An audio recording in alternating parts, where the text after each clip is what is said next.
Hello student, আবারও তোমাদের একটা নতুন ক্লাস নিয়ে চলে এসেছি। ভালো করে দেখবে এবং এই টপিকগুলো প্রতিনিয়ত তোমাদের সাথে যে টপিকগুলো করানো হচ্ছে সেই টপিকগুলো তোমরা কি করবে না, এক এক করে তোমরা প্রত্যেকটা টপিক ভালো করে দেখবে। যদি না বুঝতে পারো অবশ্যই আমাকে জানাবে, ওকে? আর ক্লাসগুলো মনোযোগ সহকারে করবে। চলো তাহলে আজকের ক্লাস বেশি কথা না বলে স্টার্ট করি। আজকের টপিক হচ্ছে ব্লাড কোয়াগুলেশন এবং আজকের মেন যে ফাংশনগুলো আমি তোমাদের বলেছিলাম, ব্লাড সেলসের যে ফাংশনগুলো সেটা আজকে আমি তোমাদের বলে দেবো, ওকে? চলো, তো দেখো, ব্লাড সার্কুলেশনের আজকে পার্ট নাম্বার 2। আমরা ব্লাড সার্কুলেশন তো জানলাম, তবে ব্লাড সম্পর্কে না জানলে আমরা ব্লাড সার্কুলেশন জানতে পারবো না, এবং এখান থেকেই কোশ্চেনটা হয় এবং এটা important for any competitive exam. যে কোনো কম্পিটিটিভ এক্সামের জন্য এটা খুবই লাগবে। সে ডাব্লিউপি বলো, কেপি বলো, ইউপিএসসি বলো, যে কোনো, ওকে, এএনএম জিএনএম বলো, যে কোনোর জন্য কম্পিটিটিভ এক্সামের জন্য এই টপিকটা তোমরা দেখে যেতে পারো। এবং এইখান থেকে আজকের যে পার্টটা, আজকে পার্ট 2, সবাইকে বলবো, সমস্ত ছাত্রছাত্রীদের বলবো যারা পার্ট 1 করে আসোনি তারা পার্ট 2টা আগে গিয়ে করে আসো, ওকে? তাহলে তোমরা বুঝতে পারবে। আচ্ছা, পার্ট 2টা কিন্তু তোমাদের জন্য খুবই ইম্পর্টেন্ট হতে চলেছে। এটা হচ্ছে তোমাদের জন্য খুব ইম্পর্টেন্ট একটা, আজকের ক্লাসটা খুব ইম্পর্টেন্ট, কারণ এখানে আমরা অনেক কিছু জিনিস জানবো। দেখো, আমরা ব্লাড সেলস এবং ব্লাড কর্পাসেলস, বা যেটাকে বাংলায় কি বলা হয়, বাংলায় বলা হয় রক্তকণিকা, ঠিক আছে? বাংলায় কি বলা হবে? রক্তকণিকা। তোমরা দেখতে পাচ্ছ বাংলায় কি বলা হবে? রক্তকণিকা। এই রক্তকণিকাগুলোকে 3টে ভাগে ভাগ করা যায়। একটা কি, number 1, it's a number 1, it's a number 2 and it's a number 3, ঠিক আছে? নাম্বার 1-এ কি বলা আছে? নাম্বার 1-এ বলা আছে, দেখো, আরবিসি, লোহিত রক্তকণিকা বা রেড ব্লাড কর্পাসেল। নাম্বার 2-তে বলা হচ্ছে ডাব্লিউবিসি। কালারটা চেঞ্জ করে নিই যাতে তোমরা বুঝতে পারো। দেখো, আরবিসি, নাম্বার 2-তে হচ্ছে ডাব্লিউবিসি, নাম্বার 3-তে হচ্ছে প্লেটলেট, ঠিক আছে? তো এই 3টে ভাগে ভাগ করা যায়। লোহিত রক্তকণিকা ফর বেঙ্গলি মিডিয়াম স্টুডেন্টস, হ্যাঁ, শ্বেত রক্তকণিকা আর হচ্ছে অনুচক্রিকা। এবার এদের ব্যাপারে আজকে আমরা বিশদে জানবো বলেছিলাম, সেটা আজকে আমরা এখানে জেনে নেবো। দেখো, সর্বপ্রথম আমাদের জানতে হবে যে রক্তকণিকাগুলোর কোথা থেকে উৎপন্ন হচ্ছে, কোথা থেকে উৎপত্তি হয়। দেখো, প্রথমত বলবো লোহিত রক্তকণিকা রেড বোন ম্যারো থেকে উৎপন্ন হয়। কোথা থেকে? Red bone marrow. Red bone marrow Bangla হচ্ছে লাল অস্থি মজ্জা থেকে লোহিত রক্তকণিকা উৎপন্ন লাভ করে। It's a very important line, ঠিক আছে? এখান থেকে তোমাদের কোশ্চেন আসতে পারে। আচ্ছা, রেড বোন ম্যারো কখন? না, আফটার বার্থ। জেনে রাখো, রেড বোন ম্যারো কখন? না, আফটার বার্থ, অর্থাৎ জন্মের পরে, ওকে? আর লিভার এন্ড স্পাইন হচ্ছে কখন? না, বিফোর বার্থ, জন্মের আগে, যখন একটা শিশু তার মাতৃগর্ভে থাকে তখন, হ্যাঁ, বিফোর বার্থ, বিফোর বার্থ, ওকে? তাহলে এটা মনে রাখবে যে আফটার বার্থ হচ্ছে আরবিসি কোথা থেকে উৎপন্ন হয়? রেড বোন ম্যারো থেকে, এবং বিফোর বার্থ হচ্ছে লিভার এবং স্পাইন থেকে, ওকে? লিভার এবং স্পাইন থেকে, যকৃৎ এবং প্লীহা থেকে উৎপন্ন হয়।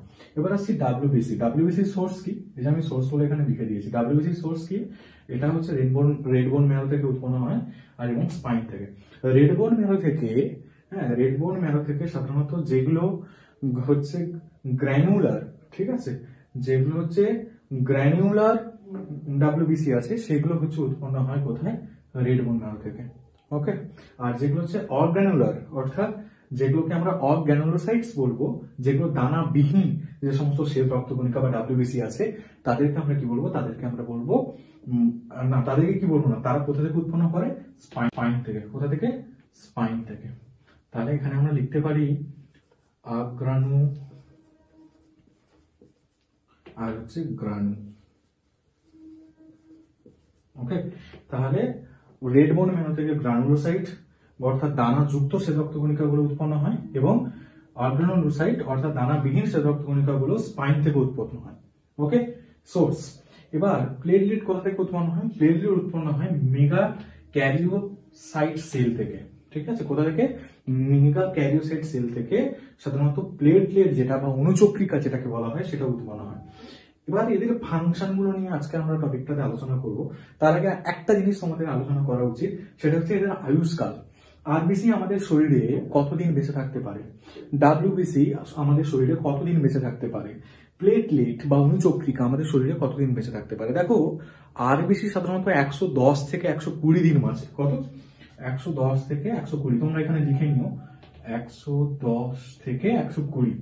আচ্ছা, ডাব্লিউবিসি হচ্ছে 1 থেকে 15 দিন বাঁচে এবং প্লেটলেট হচ্ছে তোমাদের 3 থেকে 5 দিন বাঁচে। ওকে, এটা হচ্ছে এদের গড় আয়ুষ্কাল।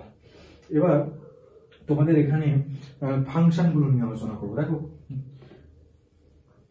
বারবার বলছি, যারা দেখতে পাচ্ছ না বা বুঝতে পারছো না আমাকে জানাবে। ফাংশন ফাংশন ফাংশন কি? দেখো আরবিসির ফাংশন আমি মুখে বলে দিচ্ছি, তোমরা একটু করে নেবে। আরবিসির ফাংশন হচ্ছে কি, আমি পয়েন্ট করে এরকম পার্ট টু পার্ট বলে দিচ্ছি। আরবিসির ফাংশন তোমরা খাতা পেন বের করবে, ক্লাসটা করবে যখন লিখে নেবে, সবাই খাতায় নোট করে নেবে। এমনিতে ক্লাস আছে, তোমরা দেখে নিতে পারো। ওকে, আচ্ছা, আরবিসির কাজ হচ্ছে কি না, অক্সিজেন এবং কার্বন ডাইঅক্সাইডকে কি করে, বহন করে। এর শরীরে কি করে, অক্সিজেন এবং কার্বন ডাইঅক্সাইড যুক্ত রক্তকে বহন করে নিয়ে যায়। এটা হচ্ছে আরবিসির কাজ। 2 নম্বর কাজ হচ্ছে আরবিসির 2 নম্বর কাজ হচ্ছে এ বাফার রূপে কাজ করে। অর্থাৎ পিএইচ এর মান, এ হচ্ছে পিএইচ এর মানটাকে একটা সামঞ্জস্য অবস্থায় রাখতে সাহায্য করে। রক্তে পিএইচ এর মান হচ্ছে কত? রক্তে পিএইচ এর মান, ব্লাড পিএইচ কত? 7.3 আর 7.3 থেকে 7.4ও হতে পারে। ঠিক আছে, এটা হচ্ছে কি পিএইচ এর মান। তাহলে কিভাবে? সামান্য ক্ষারীয়। কারণ আমরা কি জানি, পিএইচ লেভেলে যখন 7 হয় তখন সেটা হচ্ছে প্রসম হয়। তাহলে এটা 7.4। আর 7 এর যদি ওদিকে যায়, হ্যাঁ 7 এর যদি ওদিকে যায়, অর্থাৎ 8 এ যদি যায়, 8 এর দিকে 7, 8 যদি এদিকে আসে, তাহলে কিন্তু সেটা কি হবে? আচ্ছা, তোমাদেরকে আমি দেখিয়ে দিচ্ছি, দেখো ভালো করে দেখবে। 1 2 3 4 5 6 7 8 9 10। আচ্ছা, 10 15 আমি দেখলাম। দেখো 7 এর যদি এদিকে আসে তাহলে সেটা কি হবে? আমলিক হয়ে যাবে। আর 7 এর এদিক থেকে এলে, 7 এর পর যদি আসে তাহলে এটা কি হবে না, 8 9 এরকম করে যদি যায় সেটা কিন্তু কি হবে? ক্ষারীয় হবে। তাহলে 7.4 যদি হয় ব্লাডের পিএইচ, তাহলে সেটা কিন্তু কি হবে না, সেটা সামান্য ক্ষারীয় প্রকৃতির হবে। তাহলে মানব দেহের ব্লাডটা কি সামান্য ক্ষারীয় প্রকৃতির। ওকে, আচ্ছা দেখো তোমাদের তাহলে এই যে আরবিসির কাজ কি, বাফার রূপে কাজ করে। বাফার কাকে বলবো না, যে সমস্ত ম্যাটেরিয়ালস বা উপাদান কি করবে, সাধারণত রক্তে পিএইচ এর মানটাকে নির্ণয় করবে। অর্থাৎ পিএইচ এর মান যেটা থাকবে সেটাকে সামঞ্জস্য অবস্থায় রাখবে। হ্যাঁ, পিএইচ বাড়াবে বা কমাবে, সেটাকে আমরা বাফার বলি। হ্যাঁ, এই রেড বোন ম্যারো থেকে আরবিসি যে উৎপন্ন হচ্ছে, হ্যাঁ, রেড ব্লাড কর্পাসেল বা লোহিত রক্তকণিকা, এই লোহিত রক্তকণিকার হচ্ছে মধ্যে কি থাকে? হিমোগ্লোবিন থাকে। কি থাকে? হিমোগ্লোবিন। ওই হিমোগ্লোবিন অ্যাকচুয়ালি কি করে? বাফার রূপে কাজ করে। এবং হিমোগ্লোবিন হচ্ছে একটা বাফারের উদাহরণ। এটাও তোমরা লিখে রাখতে পারো খাতায়, যা ডিটেলস গুলো দেওয়া হচ্ছে সব খাতায় নোট করবে। ওকে, আচ্ছা, দেন ডাব্লিউবিসি। দেখো ডাব্লিউবিসি দুটো কাজ আছে। ঠিক আছে, প্রত্যেকটা কাজ বলে দিচ্ছি। ডাব্লিউবিসি কি করে না, ডাব্লিউবিসি সাধারণত আমাদের শরীরে কি করে না, বিভিন্ন রোগ জীবাণুকে প্রতিরোধ করে। ওকে, 2 নম্বর কাজ হচ্ছে অনাক্রমণ অন্ততে সাহায্য করে। ঠিক আছে, এটাকে প্রতিরোধ করে। ওকে, 2 নম্বর কাজ হচ্ছে অনাক্রমণ অন্ততে সাহায্য করে। ঠিক আছে, এটা হচ্ছে ডাব্লিউবিসির কাজ। আর প্লেটলেটের একটাই কাজ, সেটা কি? সেটা হচ্ছে ব্লাড কোয়াগুলেশনে হেল্প করে। প্লেটলেট কি করে? রক্ত তঞ্চনে সাহায্য করে। অর্থাৎ কোথাও যদি কেটে যায়, সেই কাটা অংশ থেকে, তোমাদের পার্ট 1 এ আমি এটা বুঝিয়েছিলাম, কাটা অংশ, এটাকে ভালো করে স্টেপ বাই স্টেপ দেখবো আমরা। এখানে ব্লাড কোয়াগুলেশন লিখে দিচ্ছি। হ্যাঁ,